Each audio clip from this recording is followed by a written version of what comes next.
There is a certain kind of person who finishes a task, sits back, and instead of feeling relief, immediately searches for what they did wrong. They replay the conversation. They reread the email. They stare at the finished work as if it is hiding a mistake only they are too blind to see yet. This is not humility. This is not careful thinking. This is a quiet psychological war happening entirely inside their own head. They are brilliant people, often the most conscientious in any room, but they carry the weight of an invisible verdict that never quite lifts. Every action feels like evidence for a case being built against them. But if you know someone like this, or if you are someone like this, then you already know that being told to simply stop worrying does absolutely nothing.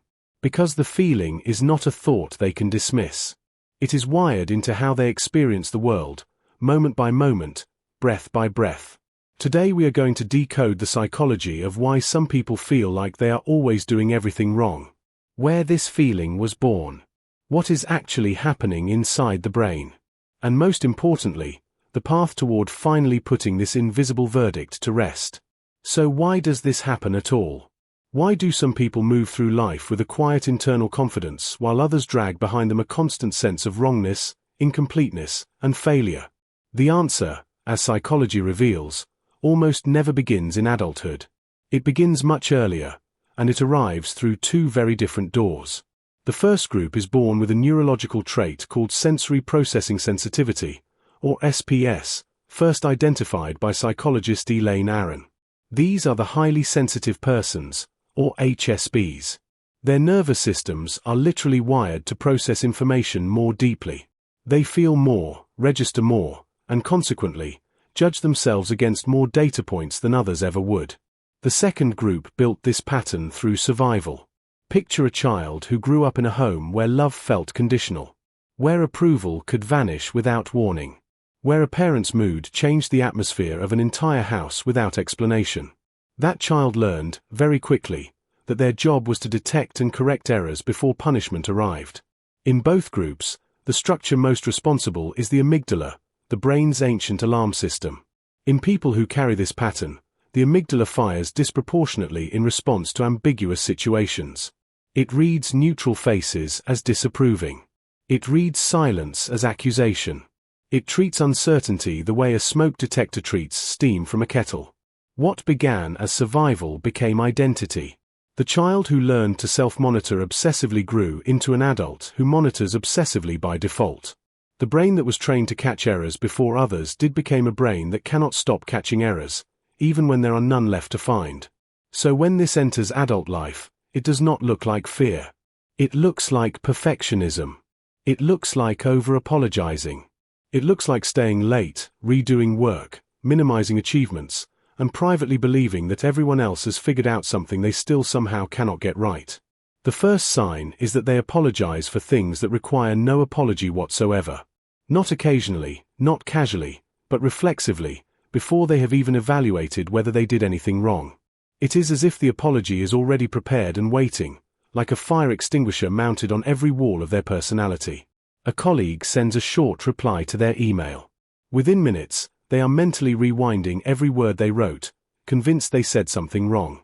By the end of the day, they have drafted an apologetic follow-up, deleted it twice, and are still unsure whether the original email was somehow offensive.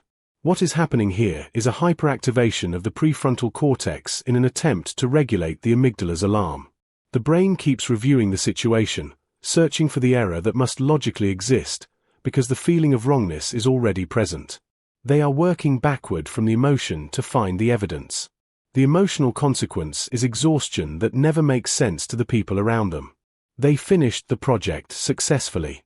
Everyone praised the outcome. But they went home feeling like they barely survived an exam they probably failed. The relief others expect them to feel simply never arrives on schedule. And that inability to rest after success pulls them directly into the second sign, which is that they cannot receive a compliment without immediately deflecting, minimizing, or secretly disbelieving it entirely. Someone tells them their work was exceptional. They smile, say thank you, and internally think the person is either being kind, did not look closely enough, or will eventually see through the surface and revise their opinion. The compliment lands like a postcard written to someone else, delivered to the wrong address.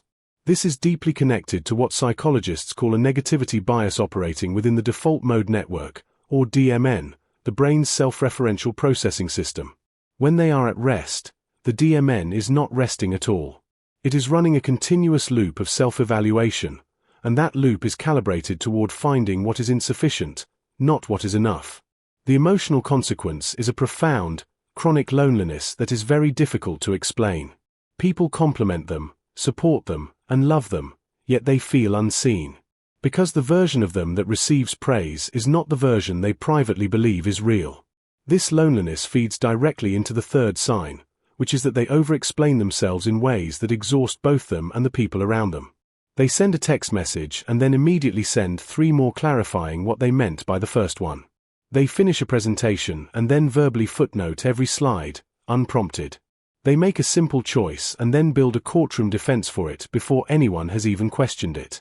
They are preemptively arguing a case no one has yet filed. This behavior is the nervous system attempting to control the narrative before the verdict arrives. The brain, running on hypervigilance, calculates that if they explain everything in enough detail, there will be no room left for misinterpretation. They are filling every gap before silence can fill it with something worse. The brain region most active here is the insular cortex, which processes interoception, the felt sense of the body's internal states. These individuals physically feel the discomfort of ambiguity in their chest and stomach before the thought has fully formed. The over-explaining is not a bad habit. It is a physical attempt to reduce internal pain. The emotional consequence is that they often come across as needing reassurance, which others sometimes misread as insecurity or distrust, when in truth they are simply trying to survive the space between speaking and being understood. The fourth sign grows directly out of that survival strategy. It is that they struggle, profoundly, with making decisions, even small ones, and feel guilty about whichever option they choose. They spend 40 minutes deciding where to eat dinner with a friend and then apologize for the restaurant for the entire meal. They choose between 2 job offers, accept one, and spend months wondering if they destroyed something by not choosing the other. The decision is made, but the brain refuses to consider the matter closed. Psychologists call this analysis paralysis, and in this population it is turbocharged by the activation of mirror neurons and theory of mind, the brain's capacity to simulate how others think and feel. They do not just weigh their own preferences. They simulate every possible person's reaction to every possible outcome, and then feel responsible for all of it. The emotional consequence is decision fatigue so deep it begins to feel like a personality flaw. They wonder why others decide so easily. They do not realize that others are running one mental simulation where they are running 40 simultaneously. The fifth sign is that they hold themselves to a completely different standard than they hold everyone else, and they do not notice the double standard at all. A friend misses a deadline and they immediately think of 10 good reasons why. They miss the same deadline and their internal judge delivers a verdict without mercy, without context, and without appeal.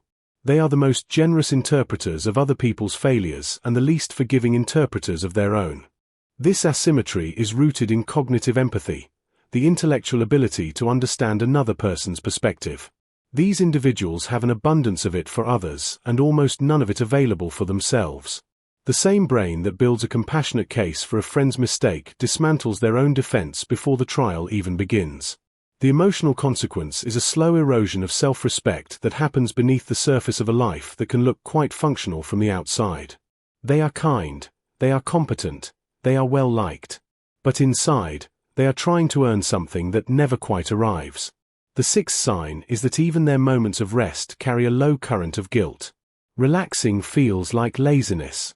Playing feels irresponsible. Doing nothing feels like falling behind in a race they cannot quite name or locate. They sit down to watch a film and spend the first 20 minutes mentally cataloging everything they should be doing instead. They take a day off and check their messages every 30 minutes, not because of external pressure, but because their nervous system equates stillness with danger. To rest is to stop being useful, and to stop being useful is to become, in some wordless way, wrong. This pattern is maintained by chronically elevated cortisol, the stress hormone that keeps the threat detection system on standby. Even in objectively safe environments, their biology is prepared for interruption. Rest, for them, is not a feeling. It is an act of conscious resistance against a body that does not yet believe the danger has passed. The emotional consequence is burnout that confuses everyone, including themselves. They were not doing anything dramatic. They were just living. But living, for them, requires a level of internal management that quietly drains reserves other people do not even know they are spending. And here is what most people never stop to realize about these individuals. They are not broken. They are not weak. They are people who loved something so much, or feared losing something so deeply, that their brain rewired itself to never let the guard down. The very thing that exhausts them was once the thing that kept them safe. And the brain, loyal as it is, has not yet received the news that the danger is over. So what can they do? They cannot simply turn this off like a tap. The amygdala does not respond to commands. Telling a hypervigilant nervous system to relax is like telling a watchdog to stop hearing. The rewiring has to happen through repeated experience, not through instruction. But there are 3 principles, grounded in neuroscience, that create genuine and lasting change. The first principle is to name the feeling without accepting its verdict. When the sense of wrongness arrives, they do not fight it. They do not agree with it. They simply name it out loud or on paper. My brain is running the error check loop again. This activates the prefrontal cortex and creates a small but powerful pause between the feeling and the belief that the feeling is telling the truth. The second principle is to practice asymmetric compassion in reverse. Every time they notice they are extending to themselves less grace than they would extend to a friend, they stop and ask one question. What would I say to someone I loved who did exactly this? And then they direct that answer, that same warmth and context and forgiveness, inward. This is not self-indulgence. It is the retraining of the DMN's default loop. The third principle is to allow one piece of evidence to count. Each day, they identify one moment where they did something right, not something perfect, just something right, and they let it count fully. They resist the brain's attempt to immediately minimize it. This practice, done consistently, begins to create new neural pathways through metacognition, the brain's ability to observe and redirect its own thinking patterns. When they practice this letting go, not all at once but in small, consistent doses, something begins to shift. The amygdala's alarms do not stop entirely, but they become quieter. The DMN's loop becomes less automatic. They begin to experience, for the first time, what it feels like to finish something and let it be finished. To rest and let the rest be real. To exist without building a defense. They were never the candle burning at both ends waiting to be extinguished.